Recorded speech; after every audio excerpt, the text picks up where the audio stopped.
So our first speaker is Fran McCrossan, one of my favorite people, not just because he's my boss. He is, of course, the Dean for Administration at HLS.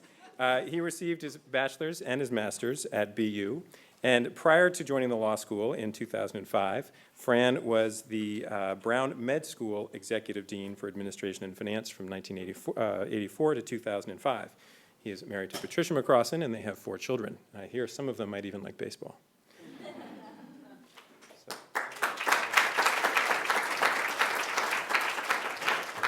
Thanks, Jeff. I have greatly enjoyed myself participating from the other side of the podium in these Staff Thinks Big too. And this side of the podium is not a place that I normally am comfortable, but I'm more than comfortable speaking about baseball and about Ireland. So over the next 10 or so minutes, I'd like to tell you a little bit about a story and how my love and passion for my family, for baseball, and for my Irish heritage came together in a way that really presented the opportunity of a lifetime. I'd like to begin the presentation. New York filmmaker John Fitzpatrick put together in 2006 a documentary, The Emerald Diamond, and it really chronicled much of our experience to that point. Hakeem?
People are always surprised when you tell them that there's a baseball team in Ireland. It doesn't matter if they're from the States or Ireland, they just think you're screwing with them.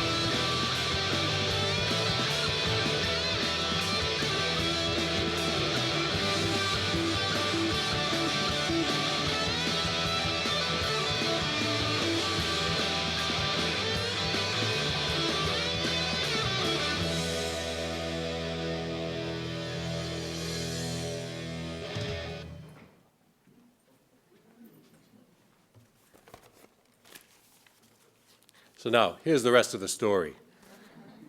In the summer of 1998, my good friend and next-door neighbor Ed Cooney and I were coaching our Slocum Baseball Club, which is a small village near our town in Rhode Island. We were coaching the team in the Connie Mack National Championships. Our sons, Matt and Eddie, were the team's shortstop and second baseman, and they were getting ready to graduate from high school and planning to play ball in college. Ed and I imagined our coaching days were drawing to a close. Little could we have imagined there was no further from the truth. Ed read a brief clip in Sports Illustrated that summer, noting that on July 4th, 1998, the Irish Baseball and Softball Federation had dedicated the first full-sized baseball diamond in Ireland in a small village outside of Dublin named Clondalkin. The financial support for the project came from Peter O'Malley of the Brooklyn and the Los Angeles Dodger O'Malley family.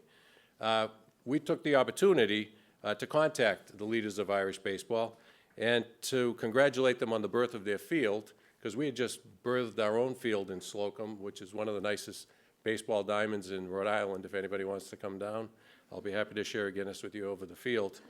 But we talked to them, congratulated them on the field, and suggested the possibility of a tournament where we would, an exchange program, where we'd bring our Slocum team, which is a bunch of good high school and college players, over in a baseball exchange with the Baseball Ireland team. A January weekend in Dublin, getting to know Mick Manning and Mike Kindle helped to seal the deal. And the planning began for our August 1999 visit to Ireland, which included games, clinics. An important part of this relationship was to help us to teach the Irish, to expose them to better baseball than they were seeing on the island, and also to give them an opportunity to develop. So we brought a major league pitching coach, retired Mike Rourke is his name, who was a pitching coach for the St. Louis Cardinals in the day. He came with us. We put together a kind of a team of coaches and a good baseball team to spend a week in Dublin and touring the countryside. So our objectives were games, education and teaching the Irish, cultural events, and much fun. And we did well on all fronts. Let's see, do we have the, you want to flip that? Just let me see the monitor while we're going. Okay. So the pageantry and the beginning of any of these tournaments begins with proclamations being passed back and forth and around. To left to right is Mick Manning, Mike Kindle, my buddy Ed Cooney, and you may not recognize the guy to the right. It was about 15 years ago this summer.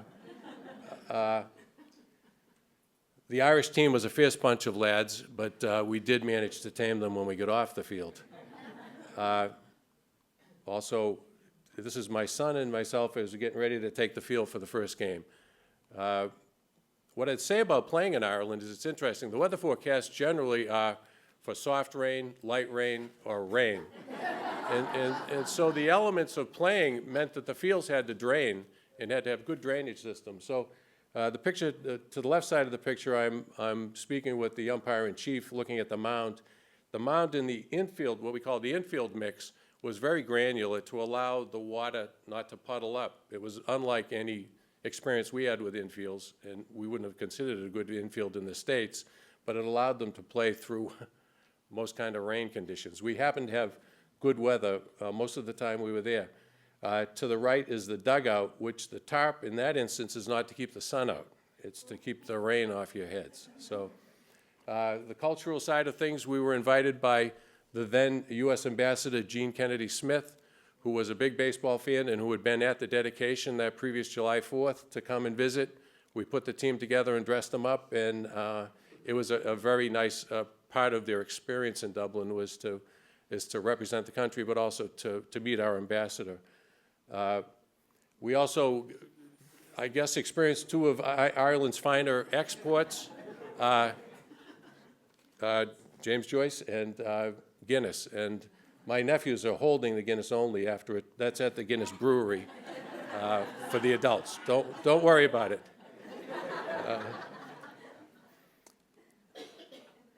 So the trip in '99 was a big success across any of the parameters we could have hoped for. And it led to planning for what are we going to do next? And we said, you'll have to come stateside. We'll experience you to a broad array of teams in New England, because that was Ed and my frame of reference and contact. And so we began putting together a 2-week tour for the summer of 2001 that included the national team, a youth team, because it's been important to us throughout to get the youth of Ireland interested, and it's really grown gangbusters in the 15 years since we began this, to play games in Hartford, Connecticut, in Pawtucket, in Newport, in Slocum, and at the Cathedral for baseball, Fenway Park.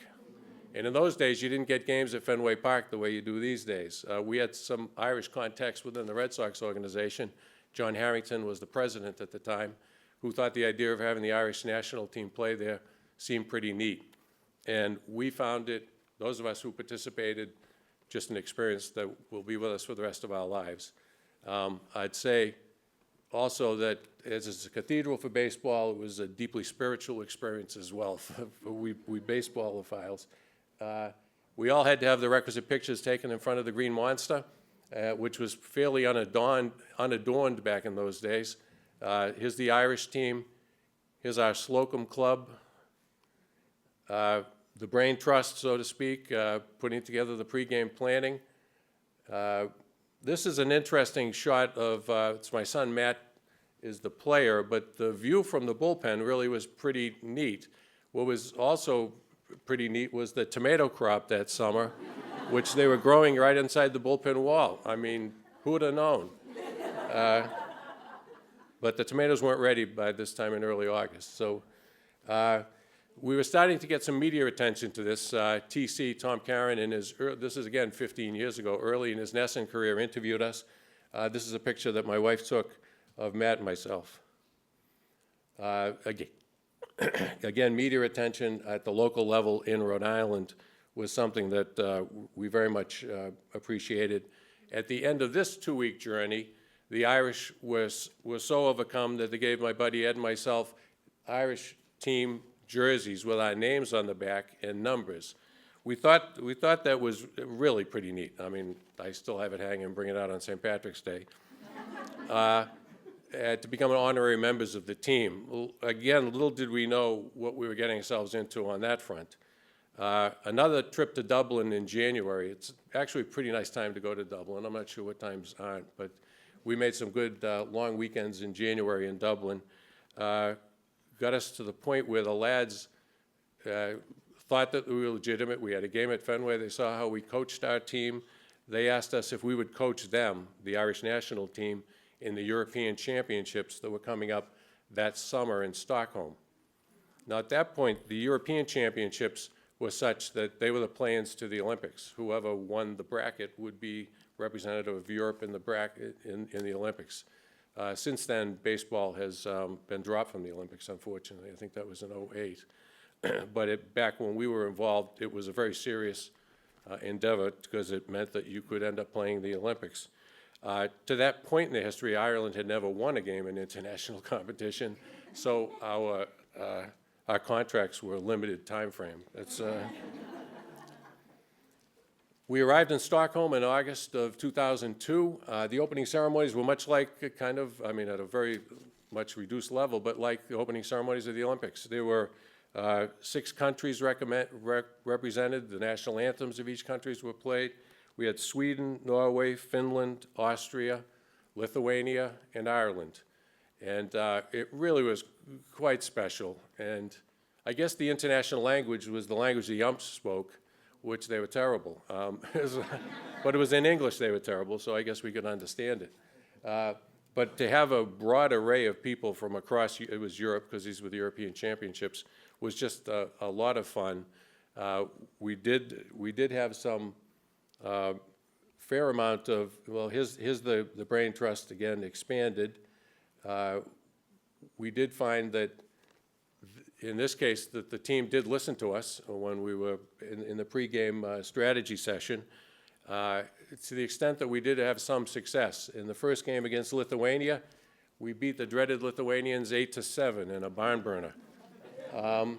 And the flag gets rolled out. I mean, there's a lot of national pride in these things, and it was very much fun. So we ended up winning 2 games in the European Championships, ended up playing for a bronze medal and losing to Austria in a tight match, 4-3. Anyways, we still tell stories about it, what happened to that, how come he didn't score from second in the ninth, but that's what baseball, the beauty of baseball, it's timeless. From Ed and my perspective, we were always successful as coaches. This, as an endeavor, not winning a game or winning 2 games, was a success at a limited level, but we had aspirations for more. But from the baseball perspective, everybody was very pleased. From a social perspective, we did okay too. This is a good number of the team members as well as some of our fans. We've, I think, discovered many of the bar rooms in Stockholm. The fact that it was light till 11 at night didn't slow us down. These guys are in their 20s, and I was not in my 20s even 15 years ago. So we had a great time, and again, getting to know one another, and you know, it's really, since then, we've become like members of the family. Again, the coaching staff breaking off and hatching plans for the next day's activities was something that we did most evenings. I got some play. I think this is the Brown equivalent of the Harvard Gazette. There was a lot of interest because it's something, you know, as Cormac said, people think you're screwing with them when you talk about baseball in Ireland because nobody can believe it. So we tried to make sure that it was well understood what we had done and how we had done it. Again, success in 2002 in Stockholm led to our plans for the summer of 2003, which was an off year. The European Championships were every 2 years. We put together a Slocum team, went to two international tournaments we were invited to. One was in London, Croydon, England. We're on the 4th of July. I know Martha was in England on the 4th of July. There's something special about being in England on the 4th of July. I think that's not to be missed. And so we played in a tournament there as well as an invitational tournament in Dublin that year and had great success in each of those endeavors. The baseball, the friendship, and the fun that we had through those times really is what I think lives in all of the Clissamore. We did get to tour Galway. This is the kind of the combined Slocum team and the Baseball Ireland team. Since then, and my wife, a lot of the pictures that you see are courtesy of my wife. She stopped going on these tours after 03. In 04, I went to, I coached the team in Regensburg, Germany, which is just outside of Munich. We competed at a bit of a higher level and won the bronze medal that year. And 2 years later in Brussels, we won the silver medal. So progress, friendship, teaching, the youth program was growing. The program was growing to the point that by then, well, I was working here, which made it a little bit difficult for me to take the summertime that I was able to take previously off. But it also was a natural evolution of the team where they became much more sufficient on themselves. The players who had been playing 15 years ago for us became the coaches. The youth team members became members of the team. And the relationship continues to this day. We still have good friends, and we see one another on both sides of the pond at least annually. So what I'd say is I'd like to thank you for your attention, and also I'd be happy to continue the story over your beverage of choice at the reception afterwards. Thank you.